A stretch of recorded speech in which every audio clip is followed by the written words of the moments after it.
အားလုံးပဲမင်္ဂလာပါ The Great Godzilla Tarot မှာပြန်လည်ကြိုဆိုလိုက်ပါတယ်အခုကြည့်ပေးမယ် pick up ပိုင်း reading ကတော့မတော့အင်္ဂလိပ်လိုပေါ့နော် someone's message ဆိုပြီးတော့တစုံတစ်ယောက်ထံကစာဆိုပြီးတော့ရေးချင်တာပေါ့နော်ဒါမှမဟုတ်ကြပြဆန်ဆန်လေးစလာတဲ့ view လို့ကောင်းတင်တက်လိုက်ပါတယ်နော်အဲ့တော့တစုံတစ်ယောက်စီကတင့်ကိုဗာသတင်းစကားလေးများပေါ့နော်ပြောချင်လဲဆိုတာကြည့်ရအောင်ဒါဆိုရင်ပြီးထားတဲ့ပုံလေးသုံးပုံလေးကနှစ်သက်ပုံလေးတစ်ပုံရေးချက်ထားပါ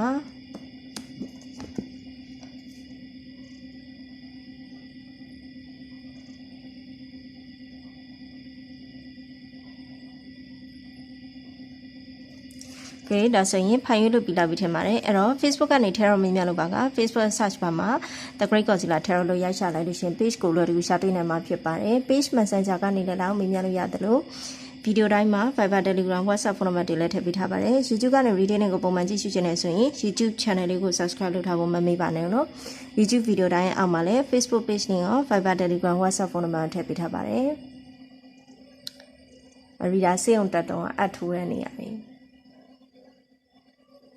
မဖြူသေးဘူးမလက်တွေမှာအထိုးอ่ะဒီဘက်တွေမှာအများကြီးပဲမဲနေသေးအပေါက်ရတယ်စေုံတက်တော့ထိုးတာအများကြီးပဲဒီတွေမှာအမဲတွေအရာဒါလည်းအရာပြန်မဖြူသေးဘူးအဲဒီမှာနှစ်ခါထိုးอ่ะဒီတွေမှာဒီအကျော်တွေတောက်လျှောက်ထိုးအကုန်လုံးအရာတွေပဲဒါဆိုရင်ဒီပုံလေးကိုရေးထားတဲ့ဖိုင်ဝမ်လေးတွေတစုံတစ်ယောက်ထံကလာတဲ့စာ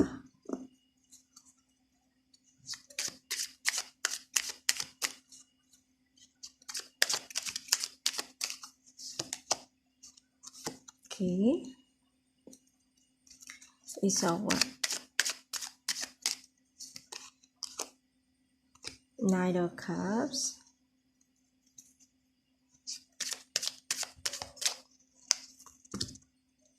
Just it, okay.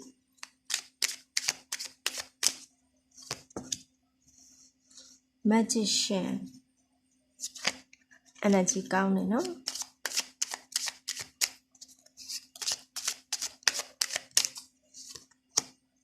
Okay, 10 of Pentacles. Oh, Knight of Pentacles.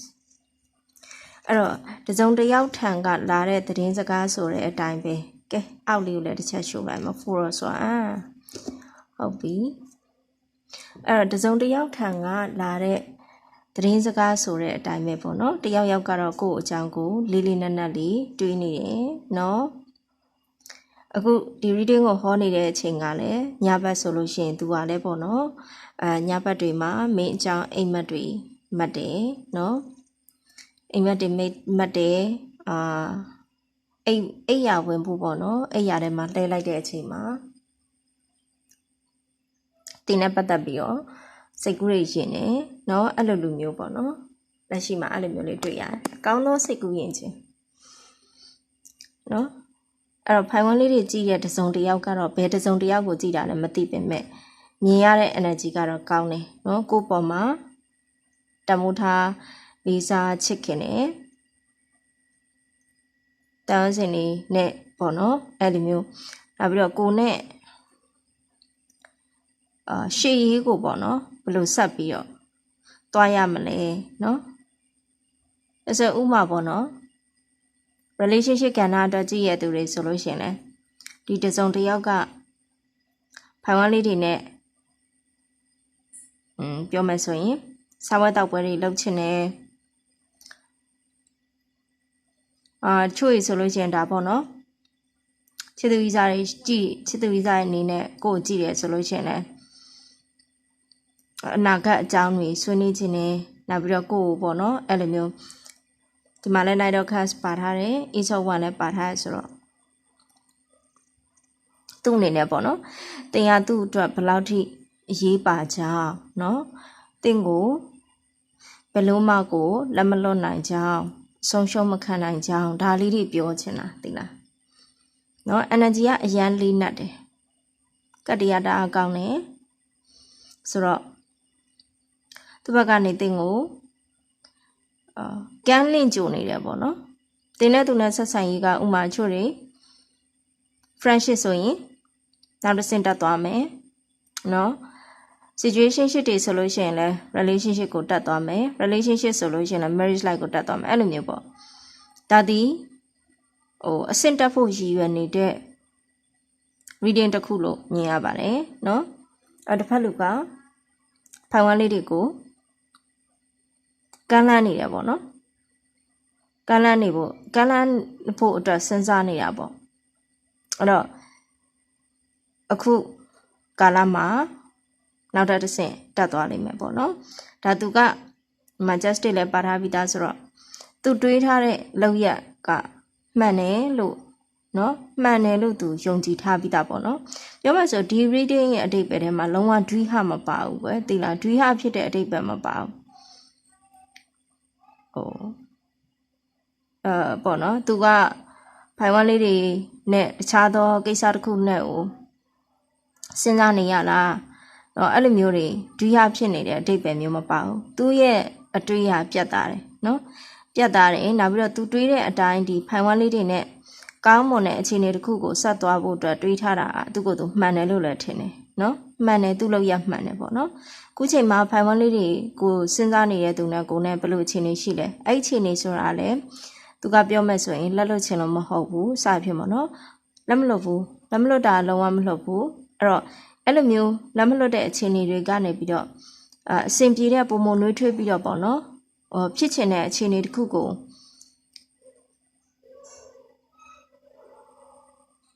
ရောက်ဖို့အတွက်ပေါ့နော်သူစူးစမ်းနေတယ်ဆိုတာမျိုးအကယ်၍များပေါ့နော်အခြေအနေနဲ့ပတ်သက်ပြီးကြည်ကြတဲ့သူတွေအတွက်ဆိုတော့reading တောက်လျှောက်ကောင်းနေရပေါ့ဒါဘယ်လိုပြောမလဲဆိုတော့လုံးဝဒီလူကကိုယ့်ရဲ့ right person လည်းဟုတ်တယ်သူကတင့်ကိုလက်မလွတ်နိုင်ကြအောင်လည်းပြောနေတယ်အဲ့ဒီအပြင်ချစ်ခွင့်ရလည်းပတ်အောင်မယ်နော် propose ကလည်းလုပ်အောင်မယ်နောက်ပြီးတော့ဒါဆိုလို့ရှိရင်ပြောမယ်ဆိုရင်တနည်းအားဖြင့်ပြောမယ်ဆိုတော့ဒါဆိုလို့ရှိရင်လည်းတရားရုံးနေမှာပေါ့နော်အတိတ်သက်တွေနဲ့လက်မှတ်ရေးထိုးတာမျိုးနော်ဒါစိတ်သက်ကြောင်းလန့်ခြင်းနေတောက်လျှောက်ကြီးပေါ့နော်ဒါအစင်လိုက်ကြီးအရန်ကောင်းနေတယ်ဒီလားကဒီဒါဖိုင်ဝမ် energy အဲ့လောက်ကောင်းမယ်တော့မထင်ဘူးနော်ဒါကြလည်း propose လုပ်တယ်ဒါဆိုလို့ရှိရင်လည်းပေါ့နော်မင်္ဂလာလက်မှတ်ရေးထိုးရလို့ဘာလို့လဲတွေးလို့ရတယ်အဲ့ဒါခုဒါကြည့်ပြန်တော့လေဒါအခမ်းအနားစီရောက်သွားပြီသိလားမင်္ဂလာဆောင်တဲ့အခမ်းအနားဖြစ်နေပြီဒါလေပြီးတော့ဒီမှာမိသားစုတွေနဲ့တွေ့ဆုံတယ်ဆိုတော့မိသားစုအခြေအနေတွေအထိရောက်ကုန်ပြီဆိုငါကချာအကုန်လုံးကကောင်းနေဆိုတော့ကောင်းပါတယ်လို့နော်ဖိုင်ဝမ်လေးတွေတစ်ဖက်လူကပေးနေတဲ့ energy ကအရန်ကောင်းတယ်အကယ်၍တငယ်ချင်းတွေအတွက်ကြည့်ရဆိုလဲကောင်းတာပဲလုပ်ဖို့ကိုင်မတ်တွေအတွက်ကြည့်ရဆိုလဲကောင်းတယ်လုပ်ဖို့ကိုင်မတ်ဆိုလို့ရှိရင်လည်းကိုယ့်ရဲ့လုပ်ငန်းတစ်ဖက်ကကိုယ်အေးတူပူမျှပေါ့နော်အတူတူလုပ်ငန်းထဲမှာပြဿနာတွေပဲရှိတူတူရင်ဆိုင်မယ်နော်ဆိုပြီးတော့ကိုယာရုတိုးဖို့လဲသူကကူညီပေးမယ်နော်ကူညီပေးမယ်လမ်းပြပေးမယ်အဲ့လိုမျိုးလေးပေါ့နော်ဒါမှမဟုတ်ကိုယ့်ရဲ့အထက်လူကြီးကဆိုလို့ရှိရင်လည်းကိုယာရုနေရာပေးဖို့အတွက်ဆုံးဖြတ်ထားပြီးသွားပြီသူရဲ့ဆုံးဖြတ်ချက်ကမှန်ကန်တယ်ဖိုင်ဝမ်လေးတွေနဲ့ထိုက်တန်တယ်လို့သူယုံကြည်ပါတယ်နော်အဲ့တော့သူချထားတဲ့နေရာအတိုင်းကိုဖိုင်ဝမ်လေးတွေဒါအလုပ်အတွက်ကြည့်ရသူတွေဆိုရင်လည်းပြတာနော်လုံနိုင်မယ်လို့ယုံကြည်တယ်နော်ယုံကြည်တယ်ဒါကြောင့်မလို့အတူတူပေါ့နော်စီးပွားတွေဖြစ်လိမ့်မယ်လို့သူဘက်ကနေယုံကြည်မှုရှိတယ်ဒီလိုမျိုးပြောချင်တာဒါဒီအလုံးနဲ့ပတ်သက်တော့သူဆိုလဲအဲ့လိုပဲနော် friendship တငယ်ချင်းပေါင်းတဲ့နဲ့ပတ်သက်ပြီးကြည့်ရဆိုလဲအရန်ကောင်းတယ်အဲ့တငယ်ချင်းကကိုယ့်ပေါ်မှာဒီမှာနော် Knight of Pentacles လေးနဲ့အရန်ကိုလေးလေးနက်နက်တမိုးထားပြီးတော့ချစ်ခင်ပါတယ်နော်ကိုယ့်ပေါ်မှာလေးနက်ထားတယ်ကိုယ့်ရဲ့စကလုံးလေးတစ်လုံးအစားပေါ့နော်တည်တည်ချာချာဂယုစိုက်တယ်နော်ရန်နေဘလောက်ပဲဖြစ်ဖြစ်တင်းကိုလက်လွတ်သွားမှာမဟုတ်ဘူးเนาะတင်တဲ့အတူတူရှေ့တို့ပဲပေါ့เนาะအဲ့လိုပုံစံမျိုးလေးတွေ့ထားတယ်เนาะအတူတူပေါ့เนาะတကယ်ကြည့်ရင်ငါတို့ပေါ့လိုချင်နေမျိုးတွေမှာပဲဖြစ်ဖြစ်အတက်နိုင်ဆုံးဘယ်သူမှမင်းကိုပေါ့เนาะလာပြီးတော့မထိရအောင်လို့ ဒါလည်း justice ကအမှန်တရားလို့ပြောလို့ရတယ်နော်ဒီနှစ်ခုလာတွဲသွားတဲ့အတွက်ကြောင့်မလို့အရန်လည်းကောင်းသွားတယ်နော်အဲ့တော့အကယ်၍ကိုမတည့်တဲ့သူတွေရှိရဆိုလို့ရှင်တော့သူကသူတစ်ပါးရဲ့ပေါ့နော်မတရားလုပ်တာတွေမခံရအောင်လို့ကိုယ့်ဘက်ကနေဝိုင်းဝန်းပြီးတော့ကာကွယ်သွားမယ်ဆိုတဲ့ပုံစံမျိုးလေးပေါ့နော်သူ့ကိုလည်းယုံကြည်ပါသူကလည်းမင်းကိုယုံကြည်တယ်နှစ်ယောက်ကြားမှာရှိတဲ့မိသားစုသွေးရင်တိုင်းရင်လိုမျိုးဆန္ဒတွေဘယ်တော့မှမပြောက်ပြတ်ပဲနေကြအောင်ဆိုတဲ့အတိတ်ပဲမျိုးလေးပေါ့နော်အဲ့လိုမျိုးလေးပြောတာနော်အဲ့တော့ဖိုင်ဝမ်ရဲ့ energy ကတော့ပေးပို့လာတဲ့သတင်းစကားတည် friendship အတွက်ကြည့်ရလားမိသားစုဝင်အတွက်ကြည့်ရလားအလုပ်အတွက်ကြည့်ရလား relationship အတွက်ကြည့်ရလားအရန်ကိုကောင်းပါတယ်နော်ကောင်းမွန်သောစကားလုံးတွေပေါ့နော်နောက်ဆုံးမှလည်း Ten of Pentacles လေးနဲ့ဒီမှာတက်လီမှာဆိုလို့ရှိရင်ပျော်ရွှင်ရွှင်စားတောက်နေရလေးနဲ့ပိတ်ထားတာဆိုတော့လေပြောချင်တဲ့စကားလုံးကတော့အရန်ကိုကောင်းမွန်တယ်ပေါ့နော်ဒီလိုပုံစံမျိုးလေးဖြစ်ချင်တာပေါ့တင်နဲ့လေအဲ့လိုနွေးနွေးထွေးထွေးလေးဖြစ်ချင်တာပေါ့နော်ဆိုတဲ့ပုံစံလေးတွေကိုဒီအချိန်တွေထိရောက်သွားမယ်လို့လဲသူကိုယ်သူလဲဆွမ်းဆောင်နိုင်မယ်လို့သူထင်တယ်ပေါ့နော်သူကြိုးလဲကြိုးစားနေတယ်အကြံဉာဏ်လဲထုတ်နေတယ်စဖြစ်ပေါ့နော်အဲ့လိုမျိုးလေးပြောတာပါ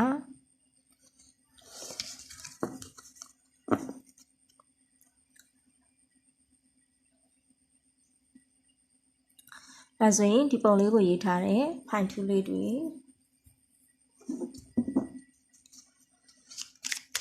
ဒီစုံတစ်ယောက်ကဘာmessage လေးပေးလိုက်လဲ Five of Wands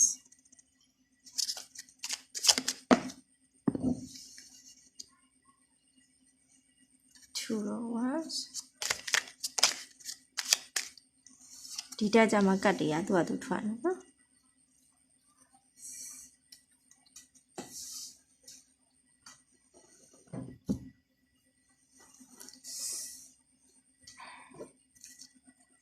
ညောင်းလို့နည်းနည်းလှုပ်ရမယ်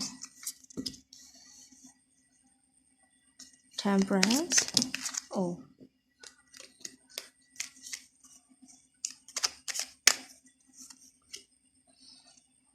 Two of Pentacles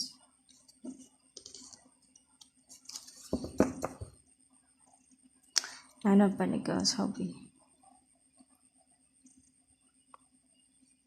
အဲ့တော့တစုံတစ်ယောက်ကတင့်ကိုပေါ့နော်ဘယ်လိုသတင်းစကားပေးလိုက်လဲဆိုလို့ရှိရင်သင်တို့နှစ်ယောက်ကြားမှာရှိရပေါ့နော်အခြေအနေတွေကိုတဲ့နော်ဟိုပါပေါ့အရန်ကြီးပေါ့နော်ပေါပေါရှာရှာတွေဟိုအပေါက်ဆက်တွေအဲ့လိုမျိုးရှောက်မတွေးပါနဲ့တဲ့နော်သူပြောချင်တဲ့သဘောတရားကမြန်မာဆိုစကားတစ်ခုလိုပဲနွားကွက်ရင်ကြားဆွဲမယ်ဆိုရက်စကလုံးလေးကိုပေါ့နော်အမြဲတမ်းတတိယစီချင်တယ်သူကအဲ့လိုမျိုးပြောတာဘာလို့ဆိုတော့တယောက်နဲ့တယောက်စီလုံးမှုပြတ်ပြလို့ရှိရင်တဲ့ပွဲလန်လုံးဖြာဝင်ခင်းပြီးတော့ဝိုင်းသမမဲ့သူတွေရှိရပေါ့နော်ဆိုတဲ့အခါကျတော့ဘော်ဒွန်မှာလည်းဒီမှာ Nine of Pentacles ဆိုတော့တွေ့လားထင်းတဲ့အတိုင်းမှအောက်မှာလည်း Five of Pentacles အဲ့တော့ပြောချင်တာကကိုလောက်တာကိုမှန်တယ်ထင်ပြီးတော့ပေါ့နော်အရန်ဆွတ်ပြီးတော့ဖြူတွေတိတ်မလောက်ပါနဲ့တဲ့နော်အဲ့လိုမျိုးပေါ့ကိုမာနာကြီးကိုရှေ့တန်းတင်ပြီးတော့မာနာဆိုတာမာနာကြီးရတော့မဟုတ်ပေါ့နော်ဒါမဲ့လို့တင်အောင်သူကတတိပေးခြင်းတဲ့ပုံစံမျိုးလေးရှိရပေါ့နော်တင်ကကျတော့နည်းနည်းတခုဆိုလို့ရှိရင်ဒီမှာလဲ2 1ဆိုတော့တိတ်ပြီးတော့မညှိနှိုင်းချင်တော့ဘူးသိတယ်မလားပြောမယ်ဆိုဒါမကောင်းဆိုလို့ရှိရင်လက်မကောင်းလက်မပေါ့နော်ခြေမမကောင်းခြေမဆိုပုံစံမျိုးနဲ့ဇွတ်တရုပ်ပေါ့နော်ဆုံးဖြတ်ခြင်းသိရှိတယ်အဲ့ဒါကလက်တလုံးမှာတော့ပေါ့နော်ဘယ်ပြဿနာအောင်မဆိုတဲ့ရှောင်းတယ်လို့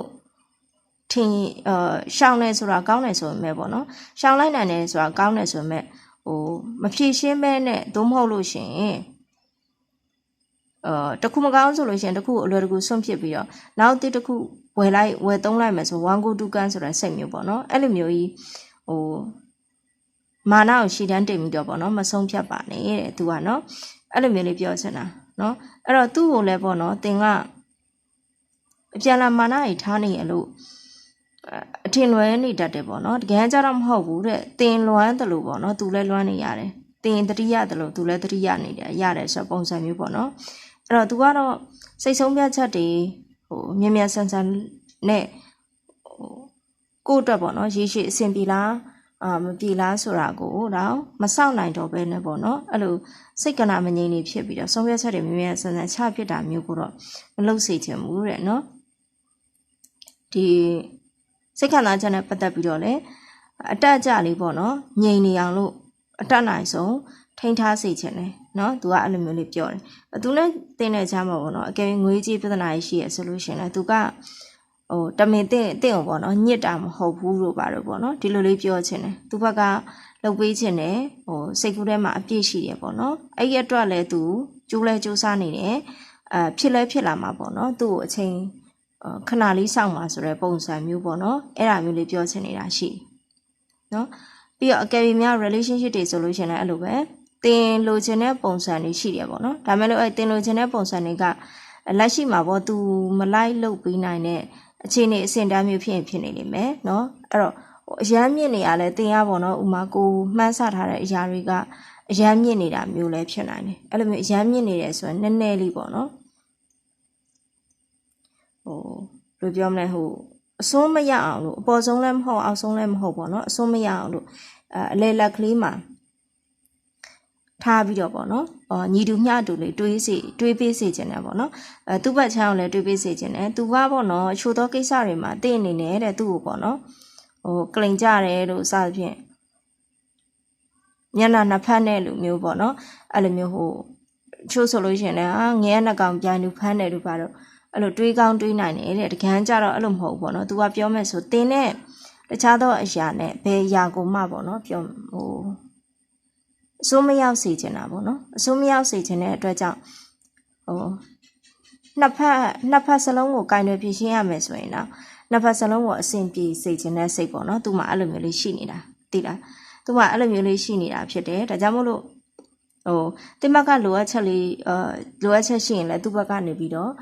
ဖြည့်ပြီးတော့တွေးပေးမယ်သူ့ဘက်ကလိုအပ်ချက်ရှိလို့ရှိရင်လည်းတင်ဘက်ကနေပေါ့နော်ဖြည့်ပြီးတော့တွေးပေးပေါ့နော်ဒါဘာဖြစ်လို့လဲဆိုလို့ရှိရင်ရေရှည်အတွက်အခုကနေစပြီးတော့တီးပင်စားပင်စဆိုင်လိုက်တဲ့ပုံစံမျိုးနဲ့အတူတူပါပဲတဲ့နော်ဒီအသီးအပွင့်တွေရလာတဲ့အခါမှာလဲနှစ်ယောက်အတူတူပေါ့နော်စံစားရမှာဖြစ်တဲ့အတွက်အဲ့တော့ခံစားနေရတဲ့အချိန်မှာတော့ပေါ့နော်ခဏလေးတော့တီးခံပေးဖို့ပေါ့နော်သူကအဲ့လိုမျိုးလေးပြောချင်တာအချိန်လေးပေးဖို့တီးခံပြီးစောင့်ပေးဖို့ပေါ့နော်ဘာမှတကူတကယူရပြီးတော့စကလုံးတွေနဲ့လိန်ညာတာမျိုးလောက်ရက်တွေနဲ့လိန်ညာတာမျိုးအဲ့လိုမျိုးလောက်တာတော့မဟုတ်ပါဘူးတဲ့နော်အဲ့တော့နှောက်နှစ်ဖက်စလုံးကိုတို့နော်အဖက်ဖက်ကိုတို့သူကကောင်းစီခြင်းနဲ့စိတ်နဲ့ပေါ့နော်လောက်တာဒါမဲ့လို့တင်ကားကြတော့အဲ့လိုမာနတွေပါရှေ့တန်းတင်ပြီးတော့အဆုံးရောက်တတ်တယ်ဒါလေးကိုပေါ့နော်သူဘက်ကနေပြီးတော့ဆုံးဖြတ်ချက်တွေမမြန်ဖို့ဆိုပြီးတော့ပြောပေးချင်နေတာမျိုးဖြစ်ပါတယ်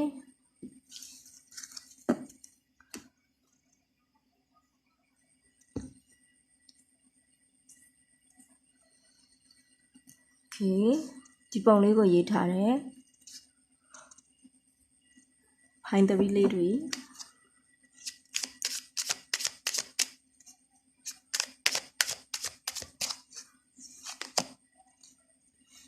ထားပါ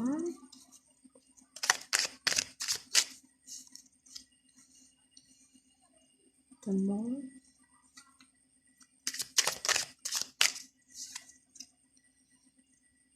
Nine of Wands.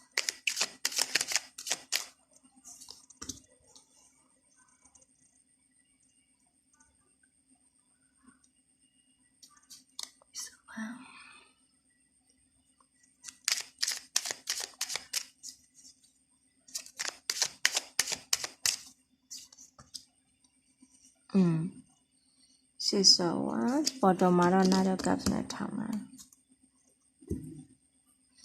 အဲ့တော့တစ်ဖက်လူကဘာပြောချင်နေလဲဆိုရင်တဲ့နော်သူလက်ရှိမှာတဲ့မပျော်ဘူးတဲ့သိလားမပျော်ဘူးဘသူကြောင့်မလို့မပျော်တာလဲဆိုတော့တင်ရဲ့စိတ်ကြောင့်ပေါ့နော်သူမပျော်ရွှင်နေပါဘူးတဲ့တင်ကိုပေါ့နော်အချိန်တိုင်းတတိယနေရဲ့ဆိုတဲ့ပုံစံမျိုးလေးသူပြောချင်နေတာပေါ်တော့ကဟုတ်တယ်နော်ပေါ်တော့ကNine of Cups အောင်မှာ King of Swords ဆိုတော့သူ့ရဲ့ခံစားချက်တွေကိုပေါ့နော်ထိန်းချုပ်ထားရတာတဲ့အလွန်ပဲပူလောင်နေပေါ့နော်အဲ့လိုမျိုးထိန်းထားရတာပေါ့နော်အရန်ပင်ပန်းနေနော်ဒီမှာသမုန်းကတ်လေးရှိနေတဲ့အတွက်ကြောင့်လက်ရှိမှာတစ်ဖက်လူကပေါ့နော်အဲ့လိုမျိုးတင်အရန်တတိရတယ်အရန်လွမ်းနေပေါ့နော်အဲ့လိုပုံစံမျိုးလေးတွေ့ရတယ်အဲ့ဒါလေးသူပြောချင်နေရနော်တရုတ်နှစ်ယောက်ချမ်းမှာတဲ့ရှိခဲ့ပြီးသားပေါ့နော်โอเคအမားတွေတယောက်နဲ့တယောက်အပြောဆိုမှားတာပဲဖြစ်လောက်ရက်တွေမှားပဲဖြစ်ဒါတွေအားလုံးကပေါ့နော်ပြီးသွားပြီတဲ့နော်ခေါင်းထဲမှာပေါ့နော်ထဲ့မနေနဲ့ပေါ့နော်သူကအဲ့လိုမျိုးလေးပြောချင်တာ ခေါင်းထဲမှာထည့်မနေပါနဲ့တဲ့ဒီကလေးကြည့်လိုက်တော့လေဟိုတချင်းလေးကိုသွားပြီးတတိရတယ်တခင်စီအပြေးပြန်လာမြည်အချစ်ကလေးစီပေါ့နော်ဒီမှာလည်းအဲ့လိုပဲကဒုံဆိုင်စီးနေတာဖြစ်တဲ့အတွက်ကြောင့်နော်ဒုံဆိုင်စီးနေတာဖြစ်တဲ့အတွက်ကြောင့်ပေါ့နော်အကယ်၍ဖိုင်ဝမ်လေးတွေနဲ့တစ်ဖက်လူနဲ့ပေါ့နော်အဝေးမှာရှိနေတာတို့ပါလို့ဆိုသူကတင့်စီကိုအလင်းမြန်နဲ့ပြေးပြီးတော့ပြန်လာခြင်းနဲ့ဆွဲပုံစံမျိုးလေးပေါ့နော်ဒီတုပ်ကလေးကိုဝုံဝင်လေးကစိုက်ပြီးတော့ကြည်နေတာဖြစ်တဲ့အတွက်ကြောင့်လေသူကတင့်ကိုရန်ကိုတတိယနေရဲ့လို့ဒီ reading ကဆိုလိုနေတယ်နော်သူတင့်ကိုတတိယနေတယ်တင့်အကြောင်းနေပေါ့နော်စက္ကန့်တိုင်းမှာခေါင်းထဲမှာရောက်နေတယ်နောက်ဆုံးမှတော့တချင်းတန်လေးတွေကြားတယ်ဆိုလို့ရှိရင်တော့မှတင့်ကိုတတိယနေတယ်အဲ့လိုပုံစံမျိုးလေးနော်ကဲညဘက်မှာပေါ့နော်အပြင်ကိုထွက်ပြီးတော့လမ်းလျှောက်လိုက်မယ်ဆိုရင်တော့ဒီမှာဆိုလို့ရှိရင်အဲ့လိုမျိုးလေးခံစားရတယ်နော်လာမင်းကြီးကိုမော့ကြည့်လိုက်မယ်ဆိုလို့ရှိရင်တော့ဖိုင်သရီလေးတွေရဲ့မျက်နှာလို့ပေါ့နော်ခံစားရတယ်တဲ့အဲ့လိုမျိုးလေးတွေ့ရတယ်နောက်တစ်ခုကပါလဲဆိုတော့တင့်အောင်ပေါ့နော်သူကအစအရရတတိထားနေထိုင်စေခြင်းနဲ့ဘာလို့လဲဆိုတော့လူတွေကိုပေါ့နော်လူတွေဆိုတာတဲ့လွယ်မယုံရဘူးပေါ့နော်အဲ့တော့လူတွေကိုရင်ဖွင့်တာတွေပါရမ်းမလုံးနဲ့ပေါ့နော်အကယ်၍တင်တဲ့သူနဲ့ကြားမှာရှိတဲ့personal တွေပုံကိုရေးရတယ်ရှိရဆိုလို့ရှိရင်တော့ပေါ့နော်လူတွေကိုမပြောနဲ့တဲ့လူတွေကပေါ့နော်အဲ့လိုလူတယောက်နဲ့တယောက်ချစ်ကြည်ရေးဖြစ်မယ်ငြိမ်းချမ်းရေးကိစ္စတွေဆိုလို့ရှိရင်ပေါ့နော်တယောက်နဲ့တယောက်ချစ်ကြည်မှုတွေဖြစ်မယ်ဆိုလို့ရှိရင်မနာလို့ပေါ့နော်မနာလို့သူတွေများတတ်တယ်တဲ့ဒါကြောင့်မလို့တစ်ဖက်နဲ့တစ်ဖက်ကိုပေါ့နော်ဟိုမကြည်အောင်လို့မကြည်လင်စိတ်မကြည်လင်အောင်တယောက်နဲ့တယောက်ပေါ့နော်အဲ့လိုအထင်တွေလွဲအောင်လို့ပြုလုပ်ချင်နေတဲ့သူတွေရှိတတ်တယ်ပေါ့နော်ဒါကိုသူကတတိထားမိတယ်ချို့သောသူတွေကပေါ့နော်ဟိုသူနဲ့တင်တဲ့ဘက်အချမ်းမှာတင့်ဘက်ချမ်းမှာပဲဖြစ်သူ့ဘက်ချမ်းမှာပဲဖြစ်ပေါ့နော်လူတွေကကောင်းပေးတယ်လို့မျိုးနဲ့ကွာဟိုတကယ်ကိုယ့်ဘက်မှာကောင်းပေးတယ်လို့ပါလို့ ਨੇ တကယ်တမ်းကျတော့မကောင်းဘူးပေါ့နော်မကောင်းဘူးပြီးသွားလို့ရှိရင်ဟိုကဲရကြမယ်သူတို့ဘာကောင်းစားမယ်ဆိုလို့ရှိရင်ပေါ့နော်ချုပ်ချခြင်းကြတယ်ဒီလိုမျိုးစိတ်ခံစားချက်လေးတွေရှိကြတယ်တဲ့နော်လူတွေကလေအဲ့တော့လူတွေရဲ့စကားကိုအရန်ကြီးမယုံနဲ့ပေါ့နော်အဲ့လိုမျိုးလေးသူကမှားခြင်းနေရမျိုးရှိတယ်သူဘက်ကတော့တင့်အောင်ပေါ့နော်ပြောမယ်ဆိုဝေးနေကြတဲ့သူတွေဆိုလို့ရှိရင်လည်းအမြန်ဆုံးပေါ့နော်လာတွေ့ခြင်းနဲ့သူ့ရဲ့စိတ်ခံစားချက်တွေနော်သူ့ရဲ့စိတ်ခံစားချက်တွေကတင့်စီမှာပဲရှိနေတယ်သိလားအဲ့လိုပုံစံမျိုးနော်တင့်ကိုသူကတကယ်ကြီးဆိုလို့ရှိရင်လည်းရမ်းပေါ့နော်သူဘလောက်တတိယအကြောင်းနေပြောချင်နေတာเนาะအကယ်၍ friendship ကနေ relationship တက်မယ်ဆိုလို့ရှိရင်လည်းတင်အောင်ပေါ့နော်အဲ့လို propose လုပ်ချင်တာချီးဆိုချင်တာစသဖြင့်ပေါ့နော်အဲ့လိုမျိုးတွေရှိနေတယ်တိလားတစ်ဖက်လူပါလေအဲ့လိုမျိုးတွေရှိနေတယ်အဲ့တော့ဒီကတ်သုံးခုစလုံးကမဒုံဆိုင်ပြေးလာပြီးတော့စစ်စောဝမ်းကလည်းနောက်ဆုံးတာခီးကနေပြန်လာတာတို့အရွှေ့ပြောင်းဖြစ်တာတို့လည်းပြောနိုင်တယ်လို့တင်တဲ့ဆက်ဆံရေးနဲ့ပတ်သက်ပြီးတော့ပေါ့နော်အဆင်ပြေတဲ့ဆက်ဆံရေးတစ်ခုကိုသွားချင်နေရမျိုးလေးလည်းရှိတယ်နော်အဲ့လိုမျိုးလေးတွေ့ရတယ်ဆိုတော့ဟိုသူနဲ့တင်တဲ့ကပေါ့နော်အတူတူရှင်တွဲပြီးတော့ဒီလိုမျိုးပတ်ဝန်းကျင်မှာနှစ်ယောက်စလုံးပေါ့နော်တင်းတင်းတက်တက်နဲ့အောင်မြင်တဲ့ live တစ်ခုကိုပေါ့နော်လိုချင်တယ်သူနဲ့တင်တဲ့ဆက်ဆံရေးမှာဥမာတင်လဲအောင်မြင်တယ်ဆိုသူလဲအောင်မြင်တယ်တင်တဲ့သူနဲ့ဆက်ဆံရေးမှာပေါ့နော်နှစ်ယောက်စလုံးအောင်မြင်ဖြစ်ချင်တယ်အဲ့လိုပုံစံမျိုးလေးတွေ့ရတယ်နော်အဲ့တော့အဓိကကတော့မြင်ရတဲ့လောက်ဆိုလို့ရှင်တော့တစ်ဖက်လူပါပေါ့နော်ဟိုဖိုင်3လေးတွေကိုတော်တော်လေးသတိရနေရဆရာမျိုးတွေ့ရတယ်နော်သတိရတဲ့စိတ်နဲ့ပေါ့နော်သတိရတဲ့စိတ်နဲ့ဒီမှာပဲဆိုတာအဲ့တချင်းလိုမျိုးဖြစ်နေသိလားနော်ရန်တတိရတယ်ပေါ့နော်အခုသူဘယ်နေရာမှာပဲရှိရှိတဲ့အချိန်တိုင်းမှာပေါ့နော်သူရဲ့စိတ်ဝိညာဉ်တွေကဖိုင်3လေးအနားမှာလာပြီးတော့တဝဲလဲဖြစ်နေတာပေါ့နော်ဒါကြောင့်မလို့ရောက်ရရက်ကနေပြီးတော့ဖိုင်3စီကိုသူကအပြေးပြန်လာခြင်းနဲ့ဆိုပုံစံမျိုးလေးတွေ့ရတယ်နော်အဲ့တော့ဒီကတ်လေးရဲ့နောက်ဆုံးပိတ်ကတော့နော်ကိုလာရင်ကြိုမာလားလို့အတီးပေါ့နော်အဲ့လိုပုံစံမျိုးလေးနော်အကယ်၍သူဒီတိုက်ပွဲကနေပြန်လာတဲ့သူမျိုးဖြစ်တယ်ဆိုလို့ရှင်တော့တင်ကိုတင်ဟာပေါ့နော်သူကိုစီးကြိုနေရမျိုးလေးသူလိုချင်တာပေါ့နော်အဲ့လိုသဘောမျိုးတိုက်ပွဲဝင်စစ်တီတွေပြန်လာလို့ရှင်ပြည်သူတွေကကြိုကြတယ်မလားသူကလည်းအဲ့လိုမျိုးပေါ့နော်သူဒါဒီမှာလည်းပန်းကုန်းလေးနဲ့ဆိုတဲ့အခါကြတော့လေအဲ့တော့တင့်အတွက်ပေါ့နော်တင့်အတွက်သူ့ရဲ့ရေနှန်းကချစ်ချင်းမေတ္တာတွေနော်သူ့ရဲ့အဲ့လိုမျိုးမေတ္တာတရားအပြည့်နဲ့ပေါ့နော်လာတဲ့သူကို ကန်းလင်းကြုံမှာလားဆိုတဲ့ပုံစံမျိုးလေးပေါ့နော်ပြောချင်နေရမျိုးလေးတွေ့ရပါတယ်အဲ့တော့finally မှာ reading ကထာဝါနဲ့စထားလို့ထာဝါတို့မွန်းလို့နဲ့စထားလို့ဆိုပြီးတော့မကြောက်ပါနဲ့ဒါကတော့အတိတ်ပဲပြောမယ်ဆိုလို့ရှိရင်နှစ်ယောက်ကြားမှာရှိနေတယ်ပေါ့နော်ပြဿနာအဟောင်းတွေရှိရဆိုလို့ရှိရင်ဒါတွေကအားလုံးပြီးသွားပြီပေါ့နော်သူပြောချင်တာဒုနီယာရဲ့ဘဝကိုပုံစံအစ်စ်နဲ့ပေါ့နော်တစ်ကနေပြန်လဲပြီးတော့နွေ့နွေ့ထွေးထွေးပြန်နေကြအောင်ပေါ့နော်နားလည်မှုအပြည့်နဲ့ပြန်နေကြအောင်တဲ့ဒါပေမဲ့သူဒီ reading မှာfinally တွေကိုခုနပြောသလိုအဓိကပေါ့နော်အဓိကထားပြီးတော့သတိပေးနေတဲ့အချက်ကတော့ finally လေးတွေနှုတ်လုံးမှုအရေးကြီးတယ်တဲ့လူတွေကပေါ့နော်မယုံရဘူးတဲ့လူတစ်ယောက်နဲ့တစ်ယောက်ချစ်ကြည်ငြိမ်းချမ်းရေးဖြစ်မဲ့စကားကိုတိတ်ပြီးတော့မဆိုချင်ကြဘူးပရိပက္ခဖြစ်ဖို့နော်ကြောက်တွန်းဖို့တွန်းတိုက်ဖို့အတင်းပြောဖို့ဒီလိုလူမျိုးတွေမနာလိုတဲ့သူတွေများတတ်တယ်ပေါ့နော်အဲ့ဒါလေးနဲ့ပတ်သက်ပြီးတော့သတိထားပေးပါတဲ့နော်အဲ့တော့အနေထိုင်ပြောဆိုလေးပေါ့နော်တတိထားပေးပါဆိုပြီးတော့ပြောနေတယ်နော်လက်ရှိမှာတော့သူကပြောမယ်ဆိုရင်ဖိုင်သီးလေးတွေစီကိုဘယ်နေရာပဲရောက်နေကြတဲ့အခုချက်ချင်းပြေးပြီးတော့အပြေးလာနေတာပေါ့နော်ဒါကြောင့်မလို့သူသာပြေးလာမယ်ဆိုရင်ကြုံမလားဆိုပြီးတော့နော်အဲ့လိုပုံစံမျိုးလေးနဲ့ပြောချင်နေရမျိုးတွေ့ရပါတယ်ဒါဆိုရင်ဒါက finally.reading ဖြစ်ပါတယ်အဲ့တော့ ဖိုင်သုံးလိုရဲ့ဖြေကိုဖတ်ပြီးသွားပါပြီအားလုံးပဲစိတ်ချမ်းသာခြင်းကိုကျမ်းမာခြင်းနဲ့ပြည့်စုံကြပါစေ next week နေ့မှာပြန်လည်ဆုံတွေ့ကြမယ်နော်